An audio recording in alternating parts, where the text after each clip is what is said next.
Hey, welcome to The Explainer. Today, we're diving into something super modern, a problem that might be sneaking up on you, without you even realizing it. We're talking about the AI dependency trap. So let me just ask you, straight up, can you not write a single email without asking AI for help first? Do you kind of panic when you see that ChatGPT is down? If that hits a little too close to home, trust me, you are not alone. This is becoming a real, legitimate issue for so many of us. All right, so let's be clear. We're not talking about some weird sci-fi movie here where a person falls in love with their operating system. No. This is way sneakier.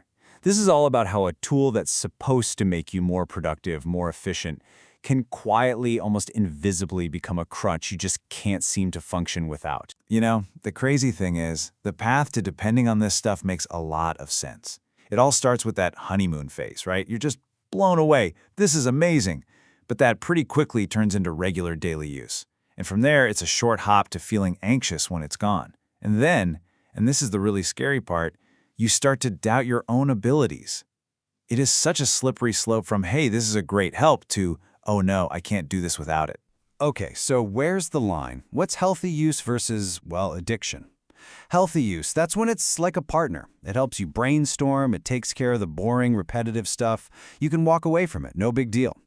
But it crosses over into addiction territory when you literally can't write without it, when you're just copying and pasting responses without even thinking, and when that little outage message sends you into a full-blown panic. It really just boils down to one simple question. Who's in charge here, you or the tool? So, how can you tell if you're starting to lose control? Let's do a quick, honest check-in. It's kind of tricky because a lot of these signs, they disguise themselves as just being productive. So let's pull back the curtain and see what's really going on. Okay, let's look at work and school. That first one on the list is a huge red flag. That feeling of staring at a blank page and you just can't start without an AI-made outline. Or maybe, and be honest here, maybe you've stopped really proofreading your own stuff because you just toss it to the AI and say, make this sound better. See, these aren't just clever shortcuts, they're symptoms. They're signs of a dependency that's growing. And this is where it gets even more serious. We're talking about changes inside your own head. They're subtle. You might not even notice them at first. Think of it like a muscle that you just stop using. It gets weaker, right? It atrophies. Maybe you feel like your attention span is shot, or you're constantly second-guessing every little thing, needing the AI to tell you you're right. You're not just getting help, you're basically outsourcing your own thinking process. Listen to this. This captures what some people are calling the insecure writer.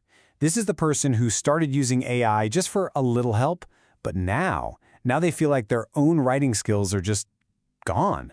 They've totally lost faith in their own ability to put words together without that digital safety net. And then there's this other type, the decision avoider. For this person, the mental effort of making a choice, even a simple one, just feels like too much. It's just easier to ask ChatGPT what to do. And this really shows how this dependency isn't just about work tasks like writing or coding. It can worm its way right into the heart of who we are and how we make choices for ourselves. Okay, so all these signs, all these symptoms, they're all pointing to the same diagnosis. And it's kind of a tough pill to swallow. What feels like being super efficient, getting things done fast, it actually comes with some really serious hidden costs down the line. It all boils down to what we can call the instant gratification problem, right? Your brain loves getting that little reward, that little dopamine hit from solving a problem instantly. But here's the catch. You've completely skipped over the most valuable part of the process, the struggle, the wrestling with an idea, the thinking. That's the stuff that actually builds your mental muscles. And we're creating a habit of just bypassing it entirely. And look, the long-term stakes here are seriously high. We're talking about actual cognitive deterioration, less creativity, weaker critical thinking.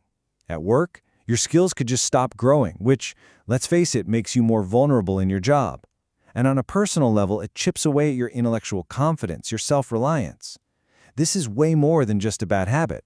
This is about who you're going to be in the future. All right, so that was all the doom and gloom. But here's the good news, and it's really good news. This is totally reversible. You can absolutely turn this ship around. So now let's talk about the recovery plan. A practical, step-by-step way for you to take back the controls and reclaim your mental independence. Now, the key here is not to just go cold turkey. That almost never works. Instead, it's a gradual reduction. You start simple. For the first couple of weeks, just be aware. Track when and why you're using it. Then you start adding in little delay tactics, like make a rule. I have to try this myself for 10 minutes before I ask the AI. It's a clear, manageable roadmap to building back your independence without freaking yourself out. And while you're cutting back, you've got to actively rebuild those core skills. Think of it like going to the gym for your brain. Try some stream of consciousness writing. Just get your thoughts down. It doesn't have to be perfect. For decisions, instead of asking AI, just make a simple pro-con list. Before you ask for ideas, try brainstorming with a mind map first.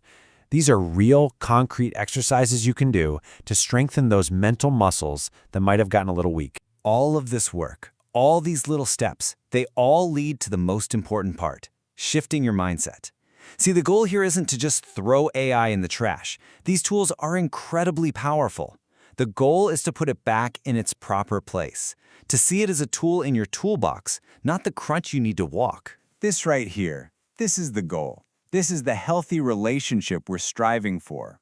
You want to move away from a dynamic where the AI replaces your thinking, leaving you feeling helpless without it, and move towards one where it amplifies your own skills, where you're still totally confident and completely capable, all on your own. And I really want you to let this next thought sink in.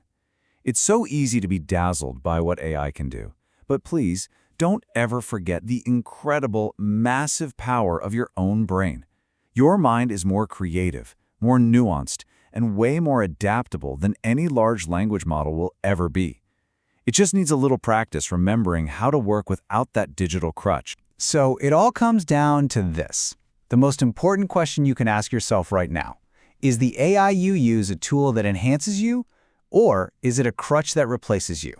Really think about that, because the answer to that question might just shape your future more than you know. Thanks for tuning in.